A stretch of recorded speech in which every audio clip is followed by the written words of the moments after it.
प्यारे बच्चों, आज के सूत्रों के साथ हम आपके सामने आए हैं। ये महत्वपूर्ण सूत्र जो है इन्हें आप देखें और इन्हें जरूर याद करें, क्योंकि इन सूत्रों का मैथमेटिक्स में बहुत बड़ा महत्व है। अक्सर ये सूत्र पूछे जाते हैं और इन पर संबंधित सवाल भी आते हैं। तो बच्चों देखते हैं कुछ महत्वपूर्ण मैथ के सूत्र है।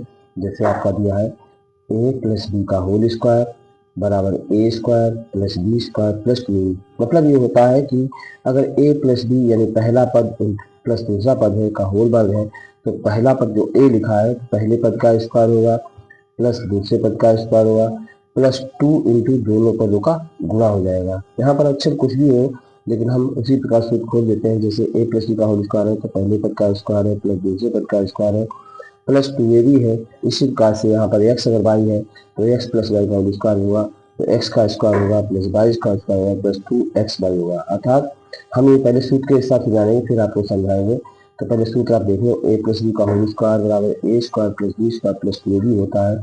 a माइनस बी का होल स्क्वायर बराबर A square minus A square plus B square minus 2ab होता है। इसी प्रकार से बच्चों वर्गांतर रूल होता है, जिसमें A square minus B square बराबर A plus B into A minus B होता है। ए प्लस बी का होल क्यूब होता है।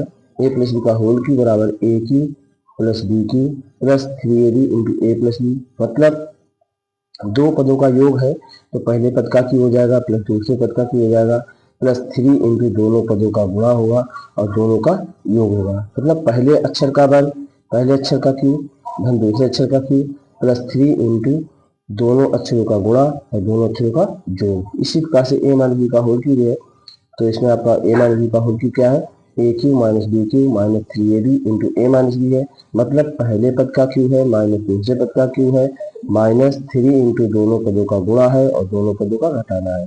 ठीक है बच्चों, इसी प्रकार से आपका ए क्यूब प्लस बी क्यूब का सूत्र है। यहाँ पर होल क्यूब है और देखिए यहाँ पर क्यूब अलग अलग है।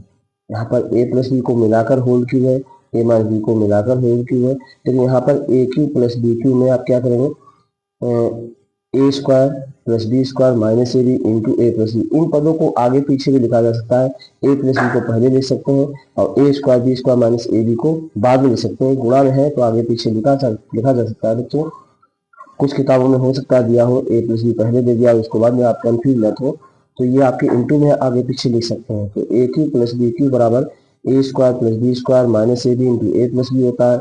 इसी प्रकार से A cube minus B cube बराबर A square plus B square plus A B और इंटू ए माइनस बी होता है। ठीक है, जब ए प्लस बी का होल क्यू होता है तो यहाँ पर प्लस आता है, जब ए माइनस बी का होल क्यू तो यहाँ माइनस आता है।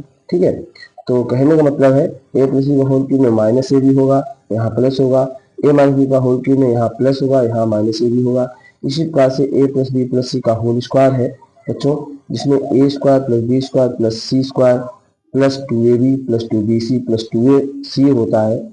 और फिर एक और सूत्र है आपका A cube plus B cube plus C cube minus 3abc बराबर A plus B plus C into में A square plus B square plus C square minus A B minus B C minus C है। देखते हैं बच्चों क्या होता है। A plus B plus C का तीनों का क्यूब है, A cube B cube C cube minus 3ac। तो हम क्या करें, पहले तीनों को जोड़ेंगे। ए यानी पहले पद का प्लस पहले पद का योग, पहला पद प्लस दूसरा पद प्लस तीसरा पद।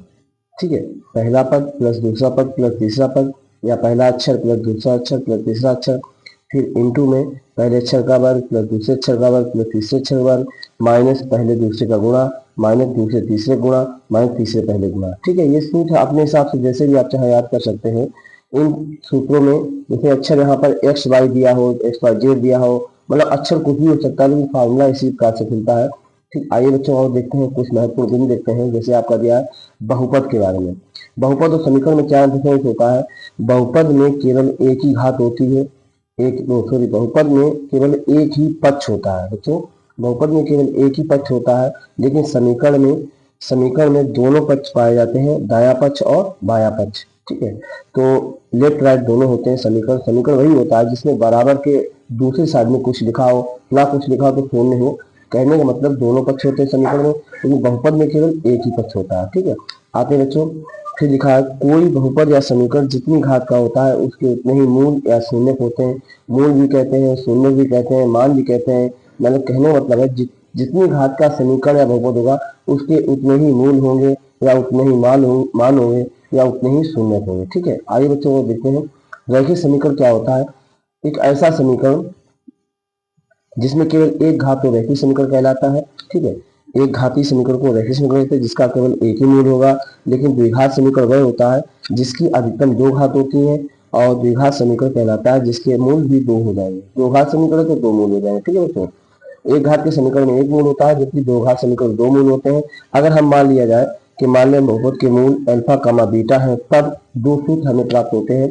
एक तो आपका दिया है मूलों का योगफल, तो मूलों का योगफल अल्फा प्लस बीटा बराबर माइनस बी अपान ए होता है, जबकि मूलों का गुणनफल अल्फा इंटू बीटा बराबर सी अपान होता है। ठीक है बच्चों, तो कुछ महत्वपूर्ण पॉइंट हैं जिन्हें आप देखें और याद करें। इसके बाद मिलते हैं अगले वीडियो में। तब तक के लिए नमस्कार।